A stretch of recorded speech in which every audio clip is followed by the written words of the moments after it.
À sujet exceptionnel, émission exceptionnelle. Les Américains ont commémoré cette année le 17e anniversaire des attentats du 11 septembre 2001 et pour fêter ça, j'ai décidé de revenir sur un film extrêmement important des années 2000 car il a pratiquement à lui seul conditionné sur internet les premiers mouvements de conspiration par l'image vidéo et ce même avant la création d'une plateforme comme YouTube. Loose Change, puisque c'est de ce film qu'il s'agit ici, est le premier blockbuster de l'internet et nous allons en parler dans le cadre d'une chronique en 2 parties. La première consistera à traiter de ce que nous raconte le film. La seconde, elle, s'évertuera à nous élever pour tâcher de comprendre un peu le sens de tout ce bordel. Parce que ouais, malgré le phénomène, malgré une audience qui se chiffre en millions de spectateurs, Loose Change est un véritable bordel qui dissimule en réalité beaucoup plus que ne le laisse transparaître son jeu de persuasion. Aujourd'hui, on va peut-être un peu moins rigoler que d'habitude, mais on va tout de même fucking fister des amerlocs boutonneux en manque de sensationnalisme, traumatisés par une télévision qui apparemment leur ment depuis qu'ils sont mômes et contre laquelle ils ont développé une haine viscérale depuis qu'ils ont appris que Scooby-Doo ne ramassait pas lui-même son caca sur le trottoir. Entre-temps, il y a eu 4 avions détournés et 2977 morts. Et le caca, lui, a depuis été démoulé sur Internet. Cinéma Radio. Chaque semaine, retrouvez le cinéma avec un grand A sur Cinéma Radio. À toi de choisir. Je t'exploserai moi-même le cervelle. Votre bouche est trop près de votre rondelle. Pauvre crétin.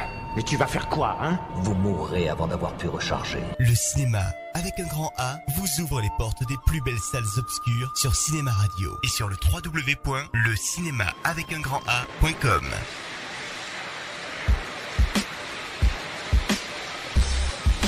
Loose Change, réalisé par Dylan Avery, est sorti sur internet à partir de 2005 et bénéficie depuis 13 ans de très nombreuses rééditions, remasterisations, nouvelles interviews pour donner toujours plus de coffre à son sujet.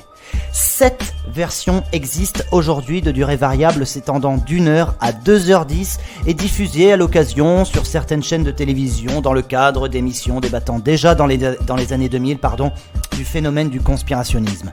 À moins d'avoir vécu en marge au cours de cette époque, sauf si vous étiez trop petit, ce qui est possible aussi, vous n'avez pas pu passer à côté de ce film. Alors, on va être très clair d'entrée. Je ne défendrai pas un atome d'idées développé par ce film.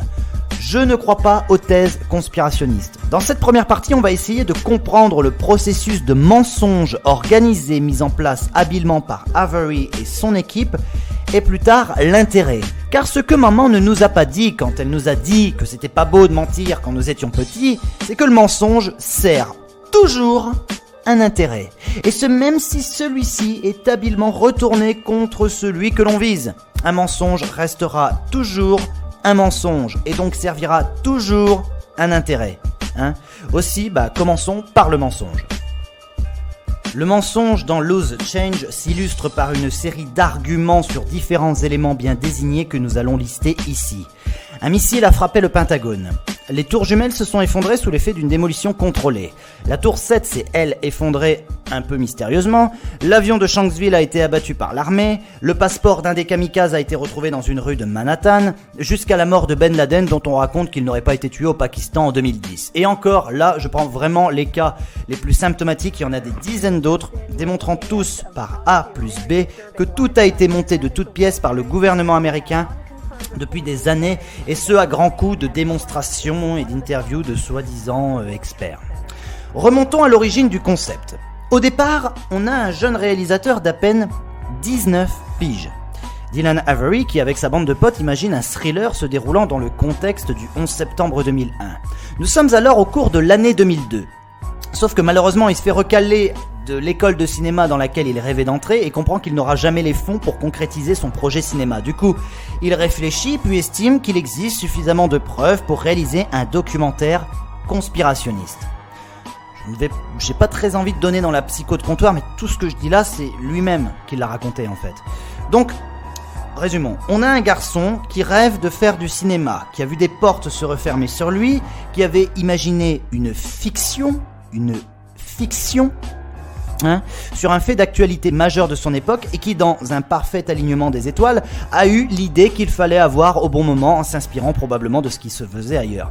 Et là, je pense, pour rester dans le ton, à Thierry Messant, l'un des conspis du 11 septembre les plus célèbres, et sa stratégie de marketing viral.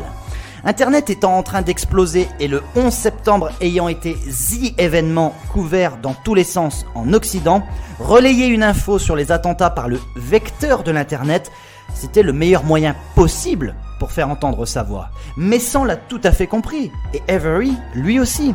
Et pour vous dire à quel point cette stratégie a été payante, vous n'avez qu'à taper 11 septembre sur Google. Vous tomberez sur des dizaines de liens vers des pages conspirationnistes. La vérité, c'est que tout ça, c'est du pipeau.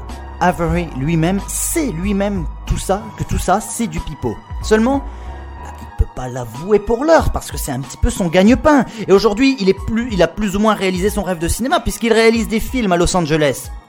Pour tout vous dire, la stratégie de jouer sur la vérité en cinéma n'est pas une chose que je conteste. Il est tombé au bon endroit, au bon moment. Seulement, avec un peu de subtilité, il aurait pu faire de Loose Change un documentaire conspi, anti-conspi. C'est-à-dire visant davantage à démontrer la crédulité des spectateurs que d'utiliser celle-ci pour y glisser un message totalement faussé. Et là, il aurait effectivement signé un chef-d'œuvre, documentaire visionnaire. Un peu opportuniste peut-être, oui, c'est vrai, mais visionnaire. Car quand on voit qu'aujourd'hui certains démontrent qu'ils ont plus de 10 siècles de retard intellectuel en s'imaginant que la Terre puisse être plate ou que les vaccins sont dangereux pour la santé, quitte à foutre en l'air l'équilibre sanitaire de notre société, je me dis qu'Avery aurait pu sentir venir le phénomène du conspirationnisme global à travers la création de Loose Change. Seulement, Loose Change, plus cynique qu'ironique, joue sur la crédulité du public car peut-être Avery lui-même, par son jeune âge, s'est laissé embobiner par les théories conspi. Et là, ça pose un problème. Ici, l'incidence dévastatrice du marketing viral sur la perception du monde par le public, y compris par celui qui le génère. La logique poussée à bout mènerait à la transformation de la vérité par le fait du nombre. Et ça, c'est le pire truc qui pourrait arriver.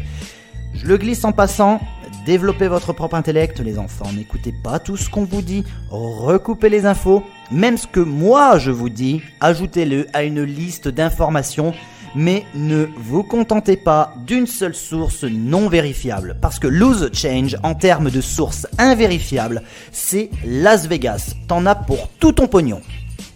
Quiconque cherche à voir un mensonge, y verra un mensonge. C'est ça la vérité. Loose Change crée différents niveaux et couches de mensonges en se reposant simplement sur l'inculture et la méconnaissance du public au sujet des aspects techniques les plus pointus des attentats. Le film joue avec les images que le public a vues et revues des centaines de fois à la télévision en jouant les prestidigitateurs sur « Vous connaissez les images et il y a des choses subtiles qui vous ont échappé, regardez mieux. » Regardez mieux.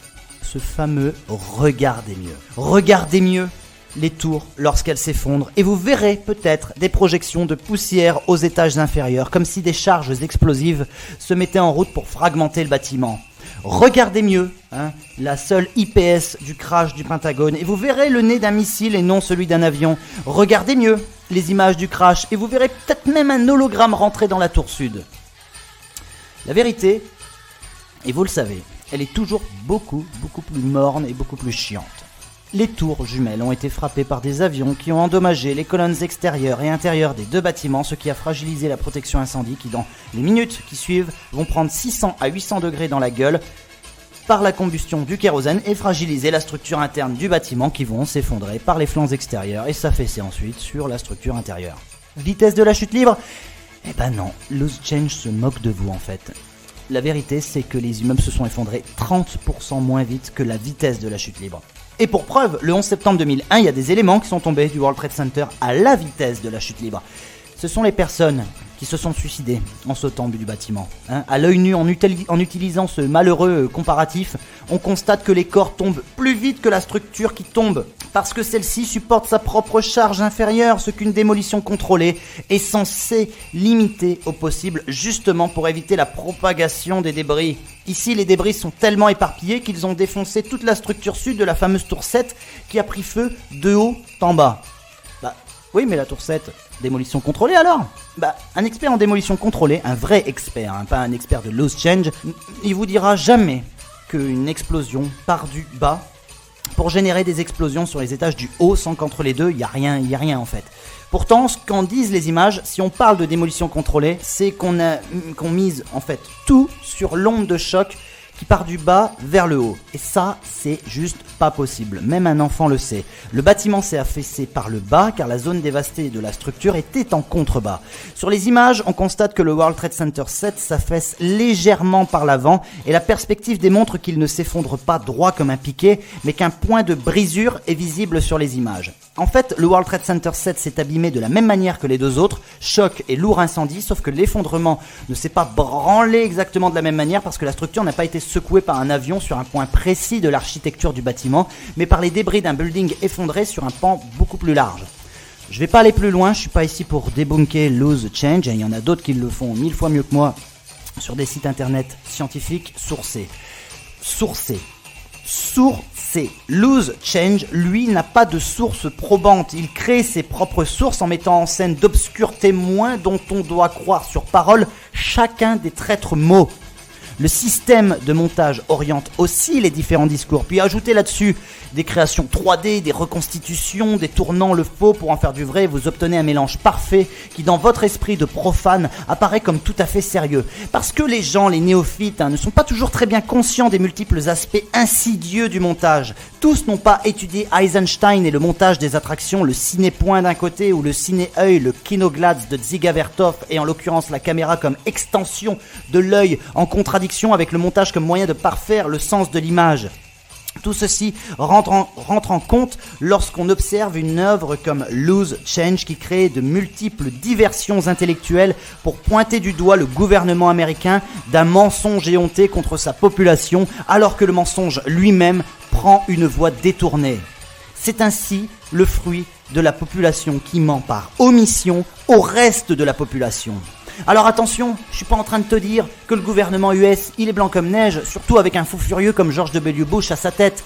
Le 11 septembre a été effectivement subi comme les attentats de 93, comme les attaques sur les ambassades à la fin des années 90, comme autant d'éléments de mise en garde. Par contre, derrière, Bush a utilisé le 11 septembre pour se justifier d'exactions horribles commises tout au long de ses 2 mandats successifs pour justifier d'une guerre en Irak absolument inutile dont nous, Français, avons indirectement payé le lourd tribut en 2015 par l'émergence d'un État islamique directement lié à cette déstabilisation régionale par les Américains.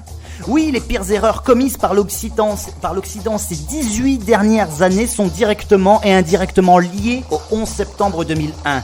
Guantanamo, Abu Ghraib, la guerre en Syrie, la guerre en Libye, Daesh, sans parler de la crise économique de 2008 ou de la gestion calamiteuse de l'ouragan Katrina liée à la politique expansionniste extravagante d'un Bush qui mériterait d'être inculpé au tribunal de La Haye pour crimes de guerre et crimes contre l'humanité. Tout est connecté à la convergence du 11 septembre. Mais Bush, comme les Américains, ont subi cette journée. Car celle-ci arrive, certes, comme le début d'une ère nouvelle dans laquelle nous baignons encore aujourd'hui, mais c'est aussi le point final de la période d'avant qui prend corps sur une guerre froide poussiéreuse, une déstabilisation politique dans le Proche-Orient, la guerre Iran-Irak, puis l'invasion soviétique en Afghanistan, la guerre au Koweït, jusqu'à l'assassinat du commandant Massoud le 9 septembre 2001. Le 11 septembre est un curseur historique, mais en aucun cas il n'est un mensonge. Le mensonge, c'est d'en détourner le sens réel. Car en admettant même que ce soit un mensonge, admettons, quelqu'un peut m'expliquer en quoi cela a pu être profitable à l'Occident sur les 18 années suivantes. Qu'est-ce que les gouvernements occidentaux ont gagné ? Bush aurait fomenté tout ça, mais pas la suite. C'est assez grotesque que les théoriciens supposent qu'il faille un nouveau Pearl Harbor pour remettre l'Amérique sur le devant de la scène. Ok, très bien, pas de soucis, ok. Mais de là à ce que cela puisse effectivement se produire, il y a un monde quand même. D'autant plus que l'Amérique n'a rien gagné. Et c'est en plus fourvoyé, grillé aux yeux de la communauté internationale. Alors, à qui profite le crime ? Sur le moment, ok, au gouvernement américain qui a pu se justifier de bien des conneries faites sur le reste de la décennie 2000. Ok. Mais là, aujourd'hui, non. De nos jours, non, plus personne. On trinque tous aujourd'hui en 2018. Aujourd'hui, non, le 11 septembre ne peut plus rien justifier. Par contre, Loose Change en 2017, ça continue à se vendre. Thierry Messant, ça continue aussi à se vendre. Alors à qui profite le crime ? On verra ça dans la deuxième partie.